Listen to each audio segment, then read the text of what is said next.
Bom dia a todos, vamos começar já com alguns minutinhos de atraso.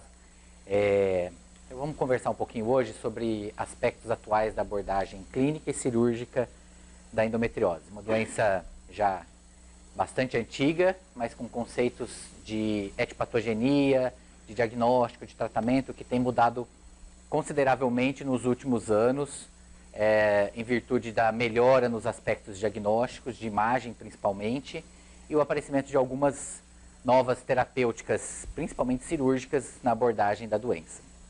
Então, só para situar a gente, endometriose então é aquela presença do tecido da lesão, do tecido endometriótico fora da cavidade endometrial, seja ele estromal ou glandular ou estromal e glandular. Okay? Aqui um exemplo de uma lesão negra, superficial, típica. Endometriose é uma doença extremamente prevalente, estima-se uma prevalência em torno de 10 a 15% na população geral, feminina. E quando a gente pega alguns aspectos de subgrupos específicos, como pacientes com endometriose ou dor pélvica crônica, essa prevalência pode atingir 50%, 60% nesses grupos específicos. Fatores de risco para a doença, alguns, malformação uterina, um deles, ciclos menstruais alterados, outro, nuliparidade, menarca precoce. A etiopatogenia, nós não vamos perder muito tempo com isso, porque na verdade não é o foco principal, mas assim como o diagnóstico e o tratamento tem mudado muito nos últimos anos, a etiopatogenia também tem mudado bastante. Então a gente conhece pouco da doença, mas conhece ao mesmo tempo muito. Antigamente a gente tinha baseado basicamente na teoria do fluxo retrógrado menstrual de Sampson, e hoje a gente sabe que isso é basicamente um fator predisponente só, é o fato de expor a célula endometrial na cavidade endometrial, então, na cavidade abdominal. Existe uma série de outras situações que estão presentes na paciente com endometriose, alterações imunológicas, alterações genéticas, alterações provavelmente envolvendo células tronco, estresse oxidativo, metabolismo esteroidogênico próprio, interno da lesão de endometriose. Existe uma série de situações que são muito frequentes encontrar na paciente com endometriose, que provavelmente estão associados a isso e provavelmente governados por uma questão genética da paciente. Mas qual que é o quadro clínico dessa paciente? O quadro clínico é muito variável, desde pacientes assintomáticas, que não têm absolutamente nada e descobrem que tem endometriose por um achado intraoperatório em alguma cirurgia outra que vai fazer, até aquelas pacientes que têm o quadro clínico típico, dismenorreia progressiva, acentuando gradativamente, que vai incapacitando a paciente, que evolui para um quadro de dispareunia, um quadro de dor pélvica cíclica e por sintomas associados à invasão de tecidos circunjacentes. Então, lesões de bexiga vão dar sintomas como disúria, sangramento urinário, dor urinária, lesão intestinal, pode dar sangramento intestinal, pode dar disquesia, pode dar tenesmo intestinal. Então, são situações específicas, pontuais, que podem apresentar na paciente com endometriose, principalmente na endometriose avançada. E a infertilidade, que tem fatores específicos, que também nós não vamos entrar em detalhe agora. Importante, que esse quadro clínico da paciente, não existe uma correlação muito intensa com esse estadiamento proposto em 97 pela ASRM. Uma classificação que hoje pouco utilizada do ponto de vista de dor pélvica crônica. A gente não usa mais de maneira rotineira essa classificação do ponto de vista de dor. Ela é muito favorável a induzir um prognóstico reprodutível para paciente com endometriose, mas pouco reprodutível do ponto de vista de dor. Então hoje existe uma classificação específica proposta pela Sociedade Mundial de Endometriose em 2016, focando principalmente os quadros de dor pélvica crônica. Tá? E um aspecto muito importante que a gente, das sociedades mundiais, nacionais e mundiais de endometriose, tem propagado e tem batido bastante, é a respeito do diagnóstico tardio. Existem estudos em vários países, não só no Brasil, que a gente pode classificar como um país em desenvolvimento, então é por isso que é atrasado, não. Países como a Austrália, Noruega, Estados Unidos também têm estudos mostrando um atraso importante no diagnóstico. Então, entre o início dos sintomas da paciente e o diagnóstico definitivo da doença, pode levar de 5 até 14 anos, mesmo em países desenvolvidos. Ok? Então, isso é um aspecto bastante importante, que a gente tem batalhado bastante para que esses anos, esse gap entre o início do sintoma e o diagnóstico completo seja pelo menos diminuído, se não extirpado. Diagnóstico. O diagnóstico é baseado em quê? A gente tem a anamnese, conversar com a paciente é muito importante, nos direciona muito a respeito de sintomatologia da paciente. Então, essa dismenorreia progressiva, incapacitante, que vai evoluindo e vai comprometendo a qualidade de vida da paciente, associada à dispareunia, dor acíclica. Esse é um quadro clínico que a gente chama de quadro clínico típico da paciente com endometriose. Mas sempre é assim? Não. Infelizmente, esse quadro clínico típico da paciente com endometriose acontece em cerca de 40% das vezes. Não ajudando muito nos diagnósticos, principalmente nos diagnósticos das pacientes que têm um quadro inicial da doença, onde aquelas lesões superficiais da doença provavelmente trazem pouco em termos de ajuda de sintomatologia. Então, a anamnese ajuda, mas ela não pode ser definitiva. Ela pode ser utilizada como suspeita da doença, mas ela não pode ser usada como diagnóstico definitivo. A mesma coisa o exame físico. Aqui só mostrando para vocês um trabalho nosso aqui, mostrando que tanto pacientes com endometriose como pacientes com dor pélvica crônica, mas sem a doença, apresentam basicamente os mesmos sintomas de dispareunia, de dismenorreia, de dor acíclica, de idade, geralmente mais ou menos a mesma faixa etária. Então, mostram que pra gente, que paciente com endometriose, o quadro clínico nem sempre ajuda nesse diagnóstico. O exame físico. O exame físico ajuda?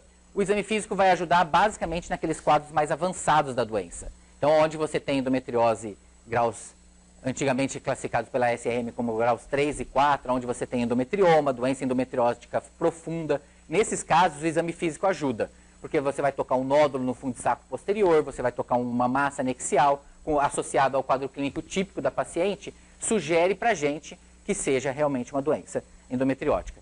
Mas, nos quadros iniciais da doença, o exame físico não vai ajudar absolutamente nada. Você vai tocar a paciente, você vai fazer um exame especular, você vai examinar o abdômen e não vai achar absolutamente nenhuma alteração que te sugira a doença. E aí tem um aspecto muito importante que algumas pessoas costumam preconizar, que o quadro clínico típico da paciente, mesmo com o exame físico negativo, você poderia dar o diagnóstico de endometriose. A gente não acredita nisso, porque cerca de 70% das pacientes que têm esse quadro clínico que você pode suspeitar de endometriose, cerca de 40%, 50% deles não têm endometriose numa laparoscopia diagnosticada. Então, a gente precisa tomar cuidado quando só pelo quadro clínico, a gente induz a paciente a pensar que ela tem endometriose. E a gente tem que sempre levar isso em consideração. Quando você fala para uma paciente, Dona Maria, lá de Tanquinho, a senhora tem endometriose, e isso tem repercussões na vida da senhora, isso gera um estresse psicológico que foi evidenciado por esse estudo australiano, que pode comprometer a qualidade de vida da paciente pela informação, pelo estresse gerado, pela informação de que a paciente pode ter realmente um quadro de endometriose. Então, hoje, o quadro clínico, a anamnese e o exame físico ajudam na suspeita da doença, mas a gente não deve dar o diagnóstico da doença para a paciente baseado simplesmente no exame físico e na anamnese. E aí, o que vem para a gente? Vem os exames de imagem, ultrassom e ressonância, basicamente. Tá? Esse é um estudo publicado em 2018, comparando a acurácia da ressonância magnética com ultrassom transvaginal e ultrassom transretal, basicamente para endometriose profunda. Por quê? Porque são essas situações onde o exame de imagem vai ser positivo, na endometriose profunda e na endometriose ovariana. Basicamente nessas duas situações. Endometriose superficial e endometriose inicial, os exames de imagem também não ajudam nada. Aquela pessoa que fala que acha endometriose no ultrassom, na ressonância, endometriose superficial, está cometendo um equívoco. Então, não é uma doença diagnosticada por exame de imagem nos seus estadios iniciais, no início da doença. Então, esses exames de imagem são ótimos, têm acurácia, sensibilidade, especificidade, valor preditivo negativo, positivo, muito semelhantes quando comparados entre si. O que demonstra que você pode utilizar qualquer uma dessas técnicas. Ah, mas qual é melhor? Não tem melhor. Tem aquela que você está mais acostumado, tem aquela que o teu radiologista, a pessoa que faz os exames de imagem para você, está mais acostumado e domina melhor. Então, se na tua cidade, no teu consultório, você está mais habituado e o radiologista que faz os exames para você prefere a ressonância, faça a ressonância. Se ele se lida muito bem com o ultrassom transvaginal, use o ultrassom transvaginal. Ok? A única coisa que apesar de ter a acurácia muito semelhante à das outras duas técnicas, é o ultrassom transretal pelo desconforto causado na paciente. Então, como ele é semelhante e causa um desconforto muito maior para a paciente, ele deve ser evitado, não é utilizado como rotina nos exames físicos. Então, exame de ultrassom, aqui mostrando só um exemplo de um endometrioma ovariano típico, né? Aqui lesões profundas de endometriose, né? Lesões profundas de endometriose acometendo o reto. E guideline da NICE, publicado no British Medical Journal de 2017. Ultrassom sempre na suspeita clínica, mesmo que o exame físico normal, deve ser lançado mão. Então, o exame de imagem, ele é sempre necessário, mesmo com a paciente com o exame físico normal. Ok? Porque muitas vezes o exame físico não ajuda, mas o exame de imagem pode ajudar. Então, sempre é utilizado como primeira opção, inclusive pelo guideline, como primeira opção no exame de imagem. Tá? Primeira opção. Então, aqui um exame, desculpa, eu acho que pouca gente vai conseguir ver, um estudo, uma meta-análise comparativa de diversos estudos publicados na literatura, mostrando a acurácia e a sensibilidade, especificidade, valor preditivo negativo e positivo do ultrassom em diversas situações. No ovário, na fundo de saco posterior, vagina, reto sigmoide, mostrando que eles têm uma acurácia bastante semelhante entre o ultrassom e a ressonância magnética. E a ressonância? A ressonância é a mesma... A ressonância... Está indo para trás? A ressonância é a mesma coisa. A ressonância magnética é um excelente método de imagem, pode ser lançado mão, né? Demonstra claramente, com sensibilidade altíssima, a presença da doença, principalmente da doença profunda e da doença ovariana, mas é um exame que, em teoria, é mais caro do que o exame de ultrassom. Então, por isso, a grande maioria dos serviços não utiliza de maneira rotineira o ultrassom como primeira opção diagnóstica. Então, Guideline da NICE de 2017 mostra que não deve ser utilizado como método diagnóstico primário, considerar ele sempre na investigação da endometriose extensa, profunda, né?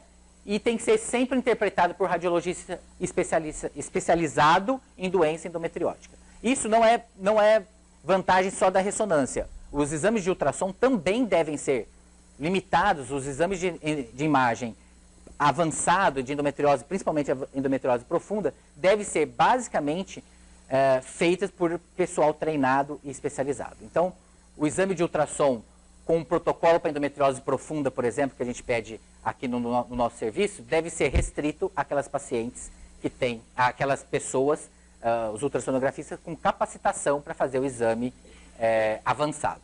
Ah, mas a paciente com endometriose precisa sempre de um exame avançado? Não, obviamente que não.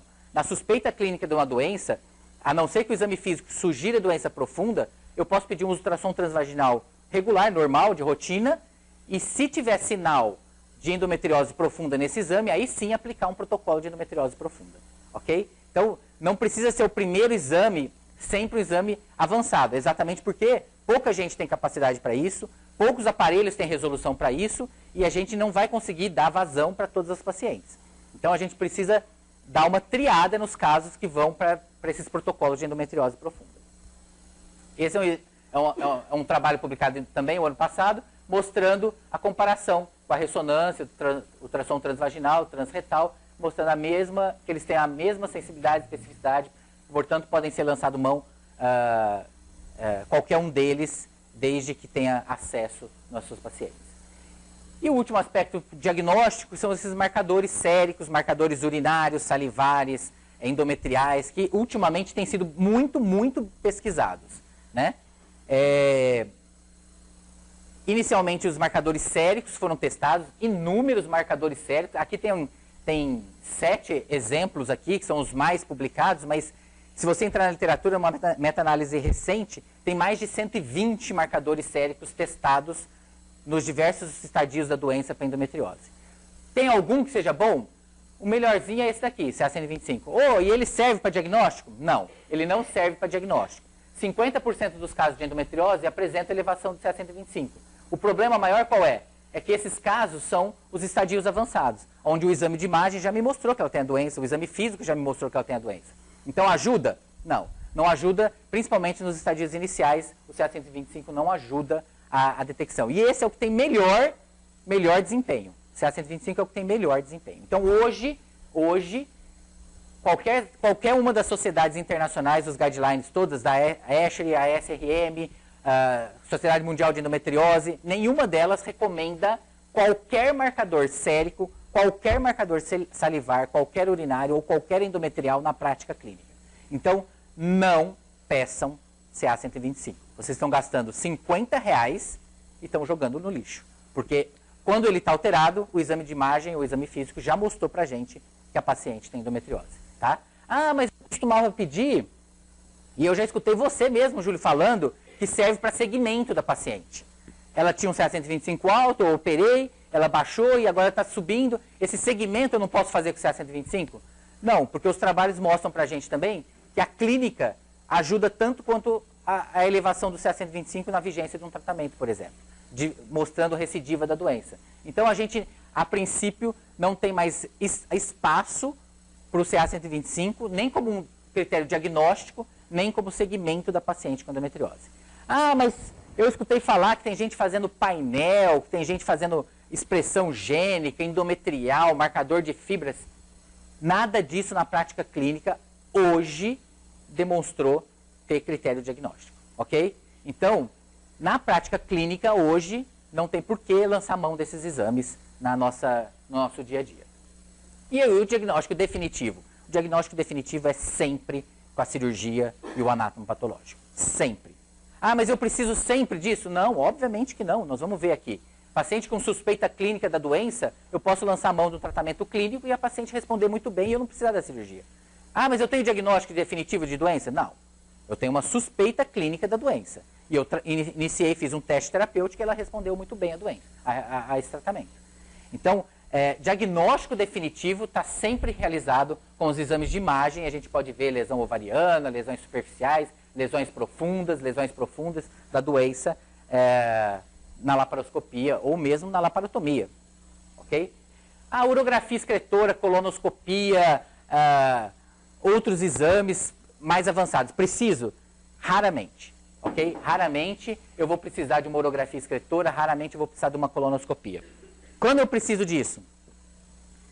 Quando a paciente tem queixa de sangramento intestinal, por exemplo, e exame de toque eu vejo uma lesão profunda, o ultrassom mostra invasão até de mucosa intestinal ou até muscular interna e a paciente tem a queixa de sangramento.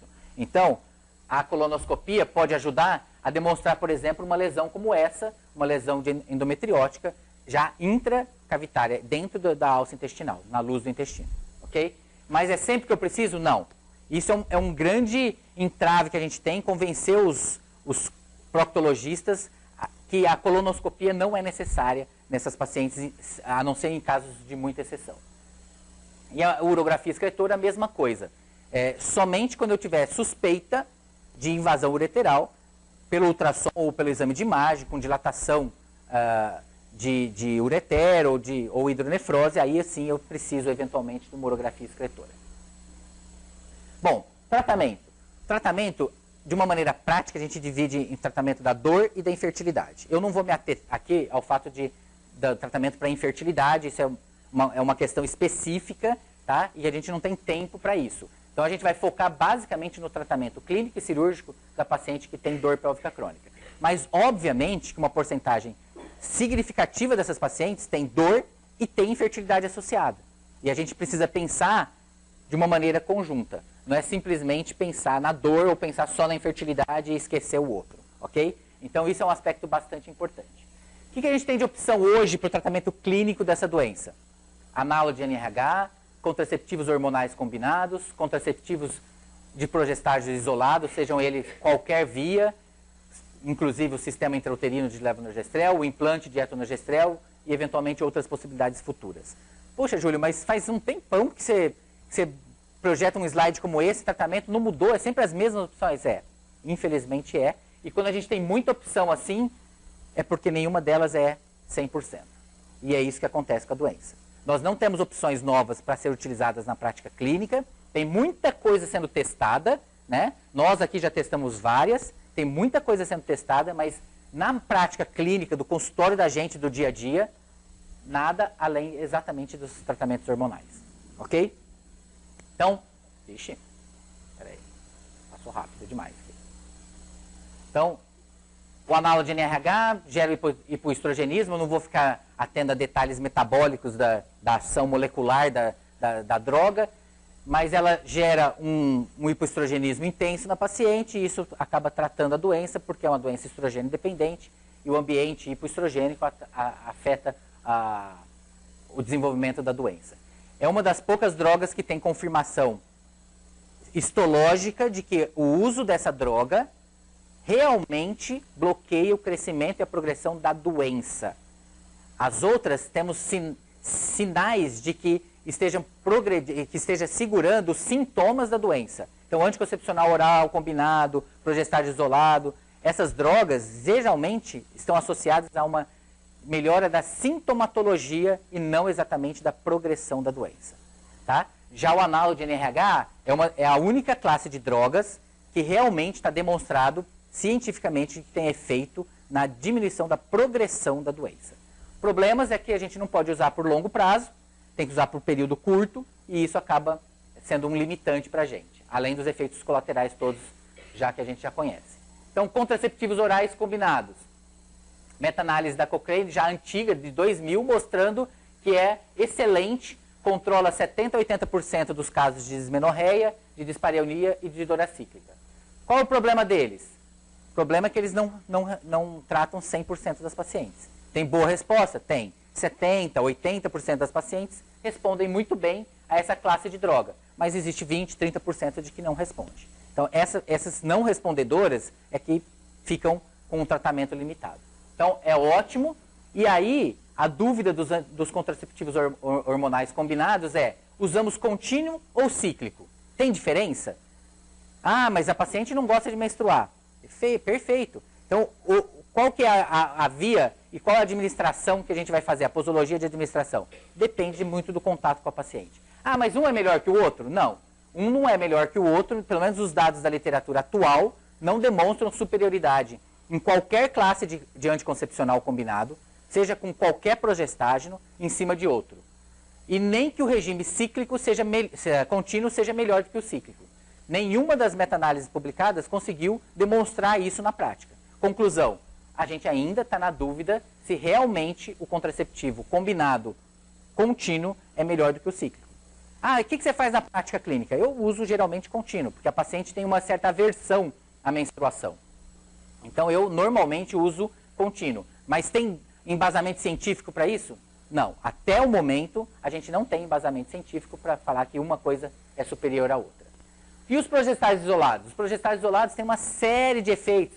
Vou perder um tempinho aqui. Regulação de expressão de receptor de estrogênio, redução e bloqueio de síntese de DNA, aumento de apoptose, diminuição de expressão de marcador de proliferação. Tem uma série de efeitos já comprovados cientificamente dos progestágenos em cima do tecido endometrial, tá? Seja endometrial tópico ou ectópico, tá? Tem uma série de coisas. Ação anti-inflamatória, diminuição de expressão. Por que eu estou perdendo tempo com isso? Porque mais para frente vocês vão ver um outro slide de uma droga que foi proposta há alguns anos como uma revolucionária para tratar a endometriose. Então, os progestágenos isolados é uma boa opção para o tratamento da endometriose. É uma boa opção, controla 70% a 80% dos sintomas das pacientes com endometriose, mesmo doenças avançadas. Ah, então 70%, 80% é a mesma coisa que o combinado contínuo ou cíclico. O controle é mais ou menos semelhante. Então, significa que um não é melhor que o outro. Exatamente. Que nenhum trabalho atual, até o momento, demonstrou que esse regime usando progestágeno isolado seja melhor do que os combinados, sejam eles cíclicos ou contínuos. Então, qual o lança-mão? Depende. Individualize, veja com a tua paciente qual ela se dá melhor, qual ela prefere, qual ela tem mais aptidão, ok? Então, não tem um que seja melhor que o outro. Ah, eu posso usar o sistema intrauterino de levonorgestrel? Pode. Já temos nível de evidência 1A demonstrando claramente a eficácia dessa via endometrial aqui de absorção do progestágeno isolado, que é o levonorgestrel. Já tem muitos artigos publicados, inclusive um deles nosso, mostrando uma melhora já no primeiro mês de uso do sistema intrauterino, mostrando uma eficácia, uma diminuição de uma dor em torno de 8 de média para 2 e mantendo em torno de 1 após 6 meses de tratamento. Então, é eficaz? É eficaz. Pode ser utilizado na prática clínica, inclusive demonstrando diminuição de valor de CA125. E aí, alguns anos atrás, apareceu uma droga que foi propagada pela indústria como se fosse revolucionária, específica para a doença. Não, criamos um progestágeno isolado específico para tratar a endometriose, que tem excelentes efeitos, ó, coisa nunca vista. Inibição de secreção de gonotrofina, o ambiente hipoestrogênico, efeitos locais como diminuição da proliferação e da apoptose, impacto na inflamação, modulação de metaloproteinases. Eu acho que eu já falei isso alguma vez aqui nessa aula, né? Então, significa que ele tem exatamente os mesmos efeitos de qualquer progestágeno. Os mesmos efeitos. Ah, então ele não mostrou que então ele não é bom? Não, ele é bom. O Dienogest é uma excelente opção terapêutica, mais uma opção terapêutica que mostra as mesmos 70%, 80% de melhora clínica no tratamento da paciente com endometriose. Então, aqui comparado com placebo, mostrando melhora significativa, caindo de 6,5 mais ou menos para 4 mais ou menos em 12 semanas. Mas olha o efeito placebo. Também teve melhora. Também teve melhora. Aqui comparando o Dienogest com o análogo de NRH, mostrando uma curva muito parecida com aquela curva do sistema intrauterino, né? Uma melhora já significativa no primeiro mês e consolidando depois de 6 meses de tratamento. Então é uma boa opção? É uma boa opção, é mais uma opção, mas ela é melhor do que o que já existia? Não.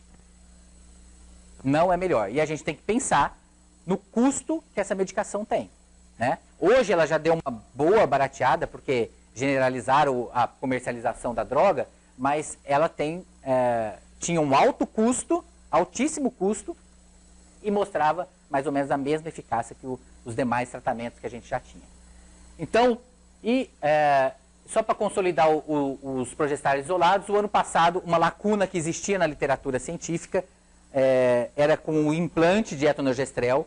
Tinha alguma série de casos publicados, mas ainda não tinha um trial clínico, um ensaio clínico randomizado. O ano passado, o pessoal da Unicamp publicou um comparativo entre o sistema intrauterino e o implante de etonogestrel, mostrando que os dois têm a mesma eficácia. Os dois têm a mesma eficácia no controle, em melhora da qualidade de vida e controle de sintomatologia das pacientes. Ok? Bom, mas por que será que os progestágenos, então, têm efeito seletivo, assim, 70%, 80% responde? Por que só esses respondem? E por que os outros 20%, 30% não respondem? E aí a gente estava o ano passado nos Estados Unidos, né, o ano passado retrasado, e uma das fellows que estava lá com a gente estava estudando exatamente isso. O perfil de expressão do receptor de progestágeno, de progesterona, na lesão de endometriose. E o que ela demonstrou? Ela demonstrou que a paciente que tinha boa resposta ao tratamento com progestágeno tinha uma maior expressão desse receptor. Já aquelas pacientes que não tinham boa resposta ao tratamento com progestágeno isolado, tinham uma expressão de receptor de progesterona abaixo do que aquelas que respondiam. Então isso é um indício de que isso pode ser uma razão pelo qual as pacientes não respondem tão bem a esse tratamento com o progestágeno como outras pacientes que respondem, ok? Isso é um conceito que já existe há muito tempo, já há alguns anos em oncologia, que é o tratamento específico para cada paciente. Essa paciente tem o perfil X, ela trata com esse quimioterápico, com essa droga. A paciente tem aquele perfil Y e ela vai tratar com outra classe de droga. Então, É uma ideia que vem crescendo dentro de quem trabalha com endometriose, de terapia-alvo, de estudar a histologia do tecido da doença que a paciente tem, com isso basear a proposta terapêutica da paciente. Isso ainda está engatinhando, né? Isso está engatinhando, foi o primeiro trabalho publicado ano passado, né? Foi publicado numa revista importante, a J100, e que demonstrou isso na prática clínica. Mas, se você analisar esses dados aqui, você vai ver que tem uma concomitância de dados aqui. Você tem paciente aqui embaixo com expressão e que responde, e tem paciente mais ou menos no mesmo patamar que não responde. Então, alguma coisa ainda tem que ser respondida a respeito disso. Provavelmente não é simplesmente o efeito do receptor menos expresso que dá essa resposta, essa falta de resposta. Outras opções terapêuticas. Inibidor de aromatase já não é recente, já não é futuro, mas a pergunta é, tem futuro para isso? Ela responde? Responde. Os trabalhos mostram uma resposta, aqui é uma meta-análise, mostra resposta muito boa dessa classe de drogas no tratamento da endometriose. Só que é uma droga cara, no nosso sistema de saúde, não liberada pelo sistema de saúde para tratamento de endometriose, e que a paciente que tem a mesma resposta clínica, mesmo controle clínico das pacientes que usam as outras classes de drogas muito mais baratas. Então, existe futuro para o inibidor de aromatase? Provavelmente não. Existem casos muito específicos. Por exemplo, nós há alguns anos atrás tivemos uma senhora aqui de mais de 70, 80 anos com uma endometriose avançada intestinal que nada controlava o crescimento dessa doença. Nada. A gente suspeitou, inclusive, que fosse um erro de diagnóstico anatomopatológico, que fosse, na verdade, um carcinoma endometrióide e não endometriose. Essa lâmina foi para os Estados Unidos, para patologistas experientes, e eles confirmaram endometriose, que não tinha carcinoma. E essa paciente não controlava o avanço da doença, em hipótese alguma. Ela tinha feito já 3 ressecções intestinais. 3. E a doença não controlava com qualquer, inclusive com análogo de NRH. Você usava análogo, olha que coisa, em pós-menopausa você usava análogo baseado, tinha uma razão para isso, porque existe um metabolismo intrínseco da doença, tem receptor de NRH na lesão de endometriose e não controlava o crescimento da doença. A gente usou inibidor de aromatase, porque a gente tinha umas amostras, conseguimos umas amostras e a paciente ficou muito bem controlada, tanto da progressão quanto da sintomatologia dela. Então, existe alguns casos específicos? Talvez, em alguns casos específicos, podamos usar. Bom, e outra coisa, outra classe de droga que apareceu. Há 2 anos atrás, um estudo multicêntrico internacional, dos quais a gente fez parte, inclusive, nosso centro foi um dos participantes, com um antagonista de NRH via oral, que tem o nome da droga, é Elagolix, que acabou de ser lançado nos Estados Unidos comercialmente, não era lançado, foi lançado agora, esse ano, no último congresso da ICOG, e que é o Elagolix. Ele demonstrou resposta? Demonstrou. Excelente resposta, semelhante ao análogo de NRH, por exemplo, no controle da sintomatologia, no controle da progressão da doença, só que teve efeito colateral, teve complicação igual ao análogo de NRH. Então, é uma opção? É uma opção. Demonstrou claramente ser melhor do que já existe? Não. Claramente ainda não. Então, a gente vai precisar, provavelmente, de mais algum tempo para ver realmente o posicionamento do Elagolix em termos do controle da clínica da paciente com endometriose. O problema disso, foi lançado nos Estados Unidos, custa $800 o mês de tratamento. Então, para a nossa realidade, pouco provável que seja na nossa prática clínica. Então, é uma opção, mas ainda por vir se realmente existe situação para utilizar.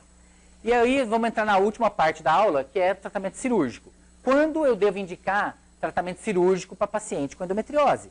Então, hoje, quando a gente indica? Basicamente aqui, ó. Quando eu instituí um tratamento clínico e ele não respondeu ao tratamento clínico. Então, na falha do tratamento clínico, eu estou autorizado a tratar a paciente cirurgicamente. Ah, mas quando mais? Existe algum questionamento aqui para preservação de fertilidade da paciente? Então, a paciente que está progredindo, a doença está crescendo, o endometrioma ovariano está crescendo, está destruindo o ovário. Nessa situação, se questiona se tem alguma utilidade a cirurgia. E, E aqui, na presença de doença intestinal ou de trato urinário avançada, que está comprometendo aquele órgão-alvo.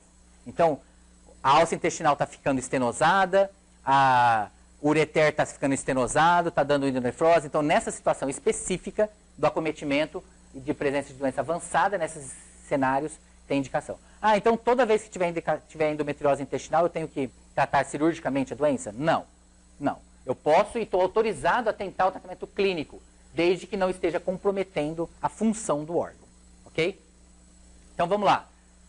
Hoje, outra coisa baseado na oncologia. Então, a endometriose está indo para esse caminho. O tratamento ideal do cirúrgico da endometriose, ele é citorredução total. Então, a hora que eu entro numa cirurgia de endometriose, eu tenho que pagar para não entrar, mas a hora que eu entro numa cirurgia de endometriose, eu devo ser o mais avançado possível e tratar o máximo das lesões que existem, ok? E restabelecimento da anatomia pélvica. Dor pélvica, endometriose inicial, destruição das lesões. Não tem dúvida, já tem trial clínico mostrando isso, que tem eficácia no controle da dor. E doença avançada, hein? Ovariana ou infiltrativa profunda? Mesma coisa, exéresis da lesão. Eu tenho que tirar a lesão, porque se eu deixar a lesão, ela vai voltar a ter sintoma rapidamente. E aí já não é nem recidiva da doença. É, na verdade, persistência da doença. Eu não tirei a doença inteira. Então, se eu não tirei tudo que era visível de doença, como é que eu posso pensar que o tratamento cirúrgico vai ser totalmente eficaz? Então, esse é só para mostrar aquilo lá, uma endometriose inicial, mostrando que o tratamento cirúrgico melhora tanto os sintomas quanto a qualidade de vida dessas pacientes. Endometriose ovariano. O que eu tenho que fazer? Exérese ou eu dreno? Então, alguns serviços preconizam que a gente só drene a cápsula e queime, cauterize, coagule essa pseudocápsula endometriótica ovariana. Mas hoje a gente sabe que tirar a lesão tem menor taxa de recidiva, de dor e do próprio endometrioma. E já não é de hoje, isso já é publicado, e isso vem se confirmando em todos os estudos posteriores e as meta-análises feitas. Então, endometrioma ovariano, para melhorar a dor, eu tenho que tirar o endometrioma. E a lesão profunda? O que eu tenho que fazer? Retirar toda a lesão, melhora a qualidade de vida, tempo livre de doença e o sintomatologia há mais de 5 anos. Só que a gente não pode esquecer que essas cirurgias têm complicação. E essas complicações podem não ser tão infrequentes quanto a gente imagina, né? Então, tem estudos mostrando taxas de complicação entre menores e maiores de até 15%, tá? Obviamente, com o avançar da técnica, do instrumental que a gente utiliza hoje, as taxas de complicação são muito baixas, são mais baixas do que eram, por exemplo, em 2005, quando essa técnica de exérese total das lesões de endometriose foi começada a aplicar. Então, e isso tem um custo. Mesmo nos Estados Unidos, essa tendência de se operar mais e ser mais agressivos nas cirurgias gerou um custo para o sistema de saúde que não é desprezível. Ok? Opa, aqui é um vídeo. Só mostrando para vocês uma cirurgia. Eu vou, pelo avançar da coisa, eu vou avançando um pouquinho a cirurgia, mas só para mostrar para vocês uma paciente com endometriose avançada, né, que a gente chamaria de uma pelve bloqueada, toda aderência aqui envolvendo parede posterior do útero, ovários e alça intestinal, né? Essas aderências foram sendo desfeitas, separadas, avançadas. A proposta inicial para essa paciente já era uma retosimoidectomia segmentar, porque era uma paciente com endometriose no exame de imagem avançada, com acometimento inclusive de muscular interna, com cerca de 4 centímetros de lesão. Então já era a proposta, ela tinha endometrioma também bilateral, então a proposta já era a retosimoidectomia e a exérese dos endometriomas. Então eu vou pedir licença para vocês, eu vou ali atrás só para ir avançando um pouquinho o vídeo, para a gente não perder muito tempo.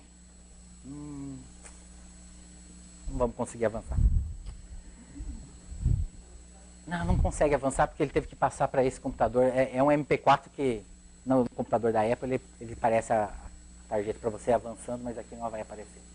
Bom, a gente vai avançando, depois quem tiver interesse em ver o resultado final do vídeo, eu mostro no final para a gente não perder muito tempo. A cirurgia foi avançando, a gente foi separando, desfazendo todas as aderências. É uma cirurgia feita com muita calma, com muita tranquilidade, não pode ter pressa, porque qualquer movimento inadequado você pode comprometer a vida da paciente. Então, você está mexendo com alça intestinal, está mexendo com um paciente que essa paciente, por exemplo, queria preservar a fertilidade. Então, são pacientes que você precisa tomar um certo cuidado. Ureter, mostrando o ureter aqui, tá? Então, quem tiver interesse, depois eu mostro o vídeo até o final para mostrar o resultado final da cirurgia. E aí a gente fica sempre nessa dúvida, tratamento cirúrgico ou clínico? Cirúrgico ou clínico? Então, estamos em constante batalha entre essas duas. Ora avança o tratamento clínico, aparece uma droga que aparentemente seria diferente, ora aparece o tratamento cirúrgico como opção, e a gente vai avançando nisso e, felizmente, para o bem das nossas pacientes, tem ido num caminho de melhorar a qualidade de vida e resposta da paciente. E tratamento clínico não é simplesmente dar hormônio para a paciente.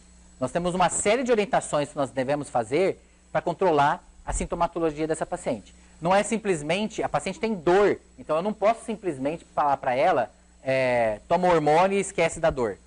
Espera a dor passar. Então eu preciso dar analgésico, eu preciso dar analgesia potente para essa paciente. Muitas vezes, uso de opioide. Então eu não posso esquecer que essa paciente tem dor e que a analgesia efetiva deve ser feita.